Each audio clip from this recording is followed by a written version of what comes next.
मेरी सहेली का नाम पिंकी था। वो गरीब लोग थे। पिंकी की बड़ी बहन सरिता वो बहुत खूबसूरत थी। इस वजह से उसकी शादी एक अमीर घराने में हो गई। सरिता शुरू के दिनों में अपने घर में काफ़ी खुश रही, मगर फिर दौलत के नशे ने उसके पति को अय्याशी पर डाल दिया। शादी के सिर्फ 2 साल बाद ही सरिता माँ के घर वापस आ गई। 1 साल का बेटा भी साथ ले आई। सरिता के पति ने एक दूसरी लड़की के इश्क में गिरफ्तार होकर उसको तलाक दे दी थी। अपनी गुर्बत की वजह से ये लोग उस व्यक्ति का कुछ भी न बिगाड़ सकते थे, इसलिए सरिता ने चुपचाप उस जहर को पी लिया। सरिता ने सोचा, घर बैठकर जलने कुड़ने से बेहतर है कहीं नौकरी की तलाश की जाए। बेटे की भी परवरिश करनी थी। वो हर रोज सुबह नौकरी की तलाश में ऑफिसों के चक्कर लगाने लगी। आखिरकार एक ऑफिस में उसको नौकरी मिल गई। ऑफिस का मालिक शेखर एक मेहनती व्यक्ति था। उसने अपनी मेहनत से अपना कारोबार जमाया था और अपने ऑफिस को चमकाया था। सरिता ने कुछ दिनों तक उसके ऑफिस में बहुत लगन और जिम्मेदारी से काम किया। शेखर उसके काम से खुश था क्योंकि वो मेहनत करने वालों की कदर करता था। सरिता का व्यवहार अपने ऑफिस के दूसरे लोगों के साथ भी अच्छा था। सरिता शरीफ लड़की थी, अपने काम से काम रखती थी। आजकल के जमाने की लड़कियों की तरह आज़ाद ख्याल और फैशन परस्त न थी। शेखर उसका स्वभाव और व्यवहार का बहुत मुआयना करता रहा। उसने महसूस कर लिया ये लड़की जीवन साथी बनाए जाने के लिए बेहतरीन है। मगर सरिता पर तलाक का धब्बा लग चुका था और वो एक बेटे की माँ भी थी, जबकि शेखर ने अभी तक शादी नहीं की थी। शेखर के माँ बाबा भी मर चुके थे। कोई भाई न था। एक बहन थी जिसकी शादी हो चुकी थी। वो अमेरिका में रहती थी। इस तरह से शेखर बिल्कुल अकेला था। उसकी शादी कौन कराता? काफी सोच विचार के बाद शेखर ने फैसला किया कि सरिता के घर वालों से मिलना चाहिए। अगर ये लोग लालची ना होंगे और अच्छे लोग हुए तो सरिता से रिश्ता कर लूंगा। वो अभी उन्हीं सोचों में गुम था, जबकि सरिता की तरफ से छुट्टी की एप्लीकेशन आ गई। 1 हफ्ते बाद वो ऑफिस आई। ये अच्छा मौका था बातचीत करने का। शेखर ने उससे पूछा कि इतने दिन की क्यों छुट्टी की थी। सरिता ने बताया कि उसके बाबा काफ़ी बीमार हैं, घर में बहुत परेशानी है, इसलिए उसने छुट्टी ली। शेखर ने हमदर्दी जताई और कहा कि मैं तुम्हारे बाबा से मिलने के लिए तुम्हारे घर जाना चाहता हूँ। अगले रोज शेखर सरिता के साथ उसके घर आया। उसके बाबा के हाल चाल पूछे और इस तरह 2-4 बार हाल चाल पूछने के बहाने वो उसके घर के हालात अच्छी तरह देखभाल गया। शेखर को सरिता के घर वाले पसंद आए। वो गरीब जरूर थे, लेकिन शरीफ लोग थे। ये इत्तेफाक की बात है कि जब भी शेखर सरिता के घर गया, सरिता की छोटी बहन से उसका सामना ना हो सका। पिंकी उस वक्त या तो कॉलेज में होती या फिर घर में होती। अगर घर में होती भी तो जानबूझकर सामने ना आती थी। बहरहाल अच्छी तरह इत्मीनान कर लेने के बाद सरिता एक अच्छी पत्नी साबित हो सकती है और लोग भी लालची नहीं हैं। शेखर ने उसके माँ बाबा से उसका रिश्ता मांग लिया। सरिता के माँ बाबा एक दौलतमंद दामाद के पहले से ही डसे हुए थे। दूसरी बार भी रिश्ता एक दौलतमंद ही ने मांगा था, तो वो सहम गए। सरिता के माँ बाबा ने शेखर से कहा कि अगरचे मेरी बच्ची की खुशकिस्मती है, तलाकशुदा और एक बच्चे की माँ होते हुए भी इतना अच्छा रिश्ता मुझे मिल रहा है, मगर मैं अपनी बेटी की शादी अमीर आदमी से करने से डरता हूँ। मेरा ख्याल है कि शादी अपने जैसे घराने में करो। पहले एक बार ये अमीर घराने से धुतकारी जा चुकी है, इसलिए अब हमें बड़े घराने घर की ख्वाहिश नहीं रही। शेखर ने कहा, अंकल सभी लोग एक से नहीं होते। फिर मैं पैदाइशी अमीर नहीं हूँ, ना मैं सोने का चमचा लेकर पैदा हुआ था। जो कुछ भी बनाया है और कमाया है अपनी मेहनत और लगन से। मैंने वक्त को बर्बाद नहीं किया। मिडिल आदमी हूँ। आपकी बेटी की शराफत और अच्छी आदत से खुश होकर रिश्ता मांगा है। आप मुझ पर भरोसा कीजिए, आपकी बेटी को मेरी तरफ से कभी भी कोई तकलीफ नहीं होगी। इस तरह की बातें करके शेखर ने सरिता के बाबा को रिश्ते पर राजी कर लिया। इसके बाद सरिता दूसरी बार दुल्हन बनकर शेखर के घर और दिल की मलिका बन गई। शेखर बहुत अच्छा पति साबित हो रहा था। सरिता बहुत खुश थी।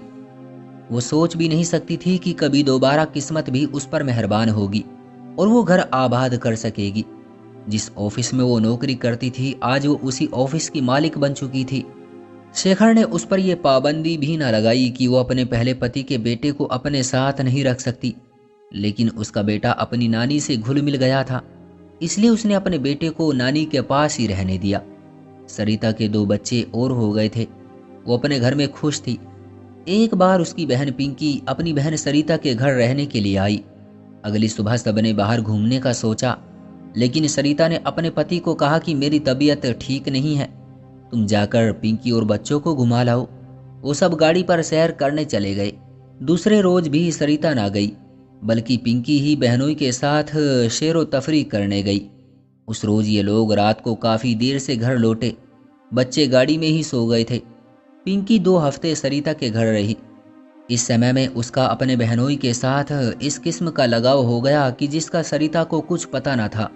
पिंकी उसके बाद बाहर ही बहनोई से मिलने लगी और हफ्ते 2 हफ्ते बाद बहाने बहाने से बहन के घर आकर रहने लगी। इस बात को सरिता की माँ ने महसूस कर लिया। उसने पिंकी का सरिता के घर जाना बंद कर दिया और उसका अकेली घर से निकलने पर भी पाबंदी लगा दी। शेखर ने अपनी पत्नी को कहा कि तुम्हारी माँ ने तुम्हारी बहन को मेरे घर आने से मना कर दिया है, उन्होंने मेरी तौहीन की है। अब या तो तुम घर जाकर माँ को समझाओ कि इस तरह मेरी तौहीन ना करे, वरना तुम खुद बुरे हालात का सामना करने के लिए तैयार हो जाओ। सरिता अपने पति के तेवर देखकर डर गई। माँ के घर आई और उनको समझाया कि तुम पिंकी पर पाबंदी ना लगाओ, इससे शेखर अपनी तौहीन महसूस करते हैं कि तुम इन पर बिना वजह शक कर रही हो। कुछ नहीं तो मेरे बच्चों का ही ख्याल करो। एक बार मैं पहले भी उजड़ चुकी हूँ, अगर दोबारा उजड़ी तो लोग क्या कहेंगे? वो मुझको ही इल्जाम देंगे कि बार बार डिवोर्स लेकर मायके आ बैठती है, अपना घर क्यों नहीं बसाती। बेटी के रोने धोने से माँ मजबूर हो गई। दरअसल उसको भी महज एक शक ही हुआ था, जबकि सरिता का दिल बिल्कुल साफ था। उसका तो शक भी नहीं हुआ था। पिंकी फिर बहन के घर आने जाने लगी। जितने दिन चाहती ठहरती। अब तो शेखर भी दीदा दिलेरी से रहता और खुद ही अपनी गाड़ी में छोड़ने जाता। सरिता चौकन्नी हो चुकी थी। वो गहरी नज़रों से पति और बहन के व्यवहार बर्ताव को देखने लगी थी। धीरे धीरे वो असल मामले की तह तक पहुंच गई, मगर मुंह से कुछ कहना अपनी ही बर्बादी को दावत देना थी। जो इंसान एक बार तबाह बर्बाद हो चुका हो, वो दूसरी बार तबाह होने के लिए आसानी से तैयार नहीं होता। सरिता ने आंसू पी लिए, लब सी लिए और मुंह पर ताले लगा दिए। नौबत यहाँ तक पहुंच गई कि वो सब कुछ अपनी आंखों से देखती और कुछ ना कहती। माँ बाबा से भी कुछ ना कहा।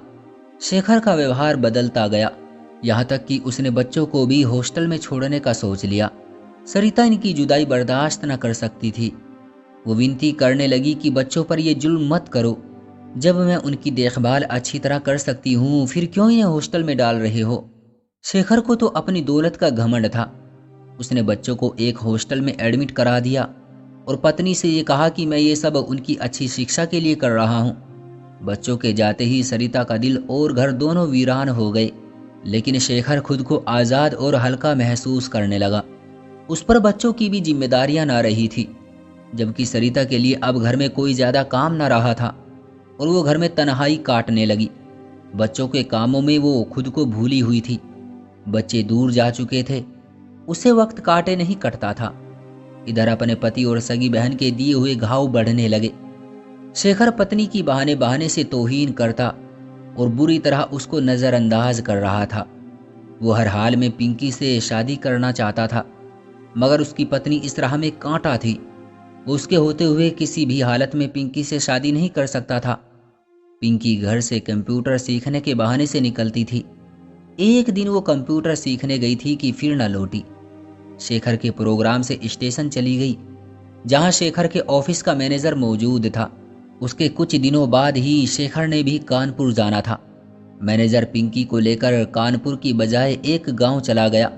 वहां जाकर मजबूर किया कि तुम मेरे एक दोस्त से शादी कर लो, वरना मैं तुम्हें पुलिस के हवाले कर दूंगा, क्योंकि तुम्हारी शादी शेखर से नहीं हो सकती जब तक कि तुम्हारी बहन को तलाक ना हो जाए। यह मैनेजर सरिता को उस वक्त से जानता था जब वो ऑफिस में काम करती थी।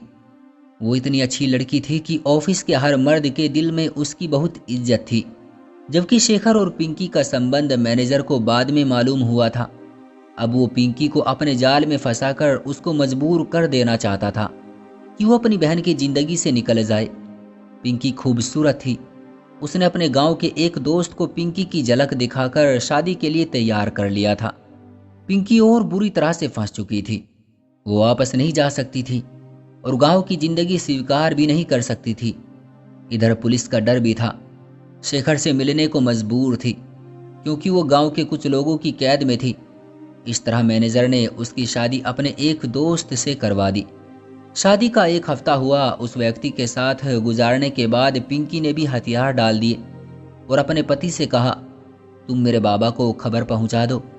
अगर उन्होंने मुझे स्वीकार कर लिया तो ठीक, अगर स्वीकार नहीं किया तो फिर मैं तुम्हारे साथ यही सारी जिंदगी गांव में गुजार दूंगी। मैनेजर ने हालात बाबा को लिख दिए और ये भी लिखा कि जब तक आप उसको स्वीकार न करेंगे, जब तक उसकी आस टूट न जाए, वो वापस लौटने का ख्याल करती रहेगी। दिल्ली पहुंचकर फिर से अपनी बहन की जिंदगी में जहर घोल देगी। अपनी शादीशुदा बेटी और उसके बच्चों का भविष्य बचाने के लिए आपको कुछ दिन अपने दिल पर पत्थर रखना होगा। पिंकी के बाबा पहले ही उस बेटी से परेशान थे। उन्होंने मैनेजर का कहा माना और लिख दिया कि तुमने घर से भागकर शादी कर ली है, इसलिए अब तुम्हारे लिए हमारे घर के दरवाजे बंद हो चुके हैं। घर लौटकर मत आना वरना हम तुम्हें कत्ल कर देंगे। पिंकी डर गई, वो मायूस हो गई। कोई और रास्ता ना पाकर उसने गांव की जिंदगी से समझौता कर लिया और सरिता का भी ख्याल छोड़ दिया क्योंकि अब वो किसी दूसरे व्यक्ति के साथ शादीशुदा दिन रात बसर कर चुकी थी और उसको डर था कि शेखर उसको स्वीकार ना करेगा। पिंकी 2 साल उदास और बेचैन रही। जब एक बच्चे की मां बन गई तो उसका दिल थोड़ा थोड़ा गांव में लगने लगा। जिससे उसकी शादी हुई थी वो भी बहुत अच्छा आदमी था। उसने पिंकी का ख्याल अच्छी तरह रखा। धीरे धीरे उसके घर की 4 दीवारी आधी होती चली गई। उस गांव में ना तो बिजली थी और ना कोई सहूलियत। जहां पिंकी रहती थी उसके पति की थोड़ी सी जमीन और जमीन के बीचों बीच एक बड़ा सा मकान था जिसके 2 कमरे ईंटों के बने हुए थे और 4 दीवारी कच्ची बनी हुई थी। घर में हाथ से चलाने वाला एक नल लगा हुआ था।